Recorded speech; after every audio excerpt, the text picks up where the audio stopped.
So let's look at the objectives of accounting. First, to keep systematic records. Of course, that is the core of what accounting is all about. Now, accounting, why the need of accountants and even accounting as a whole is to keep systematic records of the financial transaction in a business. We want to know the financial inflow and outflow of our business. So that is what keeping systematic record is all about. It is first an objective of accounting. Then secondly is to ascertain the profitability of the business. We want to know, this is our inflow, this is our outflow. Are we making profit? Are we making a loss? Next is to ascertain the financial position of the business. Not just financial position. Okay, when it comes to profitability, when we talk about the profit and loss statement, the financial position of the business, when we talk about the balance sheet. Remember, this is basically accounting for beginners. In current standard, it's no longer known as balance sheet, it's known as statement of financial position. So that is the essence of one of the objectives of accounting. The next is to assist in decision making. Of course, when you keep systematic record of the financial transaction of a business, you have been able to ascertain the profitability of that business. Are we making profit? Are we making loss? You're able to ascertain the financial position. Where do we stand as at a particular period in our business, in terms of our current assets, in terms of our liability, and in terms of equity.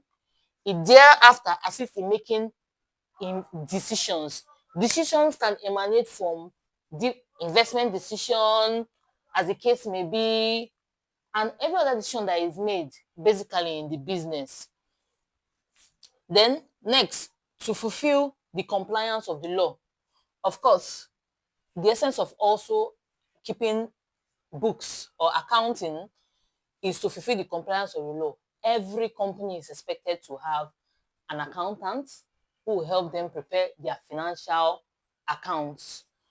That is part of what is required in the law. So that's also an objective of accounting. There are many other objectives of accounting. When you read further, you see other objectives of it. Of course, I'll also be expecting you to share your knowledge in the comment section so people can learn. Branches of accounting. One, we have financial accounting. Financial accounting is simply the preparation of the financial accounting is preparing the accounts of a business in order to for the use for external users. Now we have external users such as shareholders who are the investors of a business. We have other stakeholders. Now, other stakeholders include people who are not shareholders. We have the government, they have a stake in the business. They want to know, are you making profit? Are you making loss? If you're making a profit, you pay. It is your obligation as a citizen of a country. Now we have creditors. They are interested in your financial account in order to know, okay, you want to get a loan maybe from a bank. You want to know, are you credit worthy? What's your ratio, the ratio of your current asset to your current liability? We have even the general public. As a person, as an individual, I want to invest in a business. I want to, for example, I want to buy, before even buying share, before being a shareholder, I want to know, is this business viable? Should I invest in it? Even employees are also interested in the financial account. We want to know, okay, this company I'm working with, is this where I can build my career? What's the long-term goal of the company? Is it where I see myself functioning on a long-term basis? So we have a host of users that need this financial account. I will expatiate more in further videos. Then we have management account, just the direct opposite of financial account. Management accounting is accounting for internal use strictly for the management of the company. So they use it in making internal decisions that affect a company. That is what management accounting is all about. So we have things like we have accounts known as we have management accounts, of course, which is being prepared by the management accountant. So it is basically for internal use and not external use, which financial accounting is concerned about. Then we have auditing in layman term. After preparing financial accounts, that's your income statement, your profit and loss in a layman's term, profit and loss account, balance sheet at the end of the year, the law requires that you have an external auditor come and audit that financial report. So when you release your annual report to the public, you want to know that it has been audited by an independent external auditor who has no vested interest in that company. So auditing is a second check into the account being prepared by financial accountants. So it is just an inquiry into the books of a company in order to ascertain and be sure and make and form a clear and unbiased opinion that these books have been prepared the way it should. Just layman's term. Tax accounting, of course, I mentioned that one of the stakeholders of financial accountants is the government. So tax accounting is preparing accounts in compliance with the law. Now, it states that the normal way financial accounts is prepared is not the same way tax accounts are prepared, because there are certain expenses that you allow in your books as a financial accountant that in terms of tax it is not allowed. So tax accounting has to do with preparing the books for the purpose of payment of tax. Simple. Fund accounting, I'm saying fund accounting and I'm like, is this not public sector accounting? It is simply accounting for government organizations and not for non-profit making organization. That's what fund accounting is all about. It's same thing as, if you understand what public sector accounting is, that's what fund accounting. So for government organizations and not non-profit making organizations like NGOs and the likes. Now, forensic accounting is simply preparing accounting for legal matters. So a forensic accountant is an accountant is an account that a forensic accountant is an accountant that prepares accounts that will be used in terms of litigation to support legal inquiries. Let's just put it around. That is what forensic accounting is. So it is deeper than just normal auditing. When there's a legal issue, maybe in terms of litigation, that you want to resolve a dispute and other legal matters, then that is when we dig deeper into the account, which is what we call forensic accounting, in order to ascertain whether there's a suspicion of fraud or there has been a case of fraud in the organization. So these are the objectives of accounting. It is not all encompassing, and these are the branches of accounting. So thank you for watching this video. See you in the next one. Hi, so today let's talk about a brief history of accounting. Now, accounting has been around as long as people started tracking what I have versus what I owe. So in ancient times, the earliest record were in Mesopotamia. Merchants used clay tokens and tablets to track grains, livestock, and trade. Now, the purpose was basically to keep accounts, that's for accountability and not necessarily for profit making. Then also in ancient Egypt, Rome, and Greece, government kept detailed record of taxes, grain storage, and public spending. Scribes were basically the first accountant. No double entry yet, just single entry record keeping. So those are the ancient time. But when it comes to the birth of accounting, you cannot start talking about accounting if you don't mention this very core person, which is Luca Pacioli.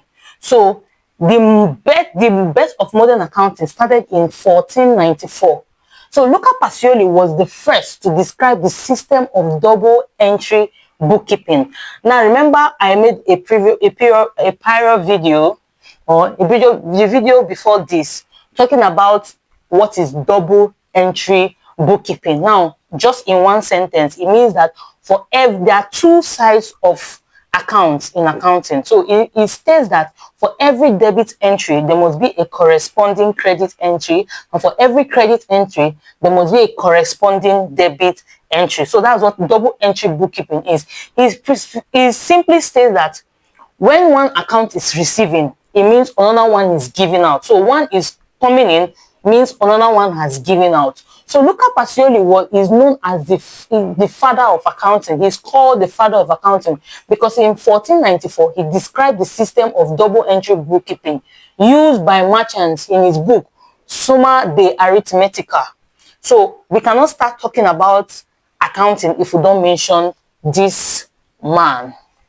Then in the 90s, the rising public status of accountants helped transform accounting in the UK and in the United States of America. So we have in 1896, the first standardized test for accountants was given. Now, in 90s, accounting became a formal profession. So we have bodies like AICPA, that's the American Institute of Certified Public Accountants, which was responsible for setting accounting standards until 1973 when FASB was established. So we had, then later, FRS and GAAP was created to set rules. Auditing also became mandatory for public accounts, for public companies.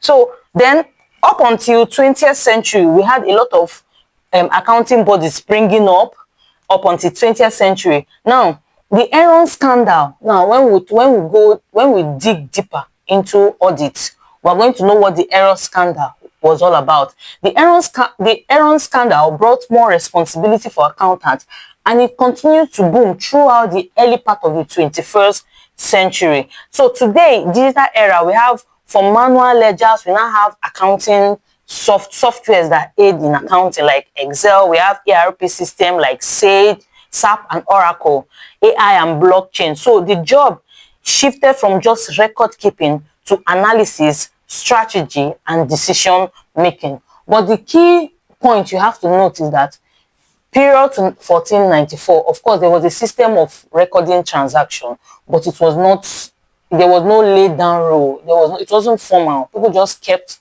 they just kept their record, single entry keeping, we buy, we just record, and that. But the core birth of accounting started with Luca Pacioli in 1494. He described the system of double entry bookkeeping in his book, Summa de Arithmetica, and he's also known as the father of accounting. Then thereafter, the rising public status of accountants helped transform accounting in the UK and the USA. Fast forward, in 1896, the first standardized test for accountants was given. Fast forward, in the 90s, we had SEC, which was created following the Great Depression. Then we had accounting bodies springing up. The AICPA, the FASB was also established. Now, currently, we have International Financial Reporting Standard, which guides the operation of accounting basically worldwide. Then, up until the Enron scandal brought more responsibility for accounting, not just accounting, we had other branches springing up until throughout the early part of the 20th century and as we have it now. So, after this, we're going to be looking at the objective of accounting and a brief description or a brief explanation of the branches of accounting. So thank you very much.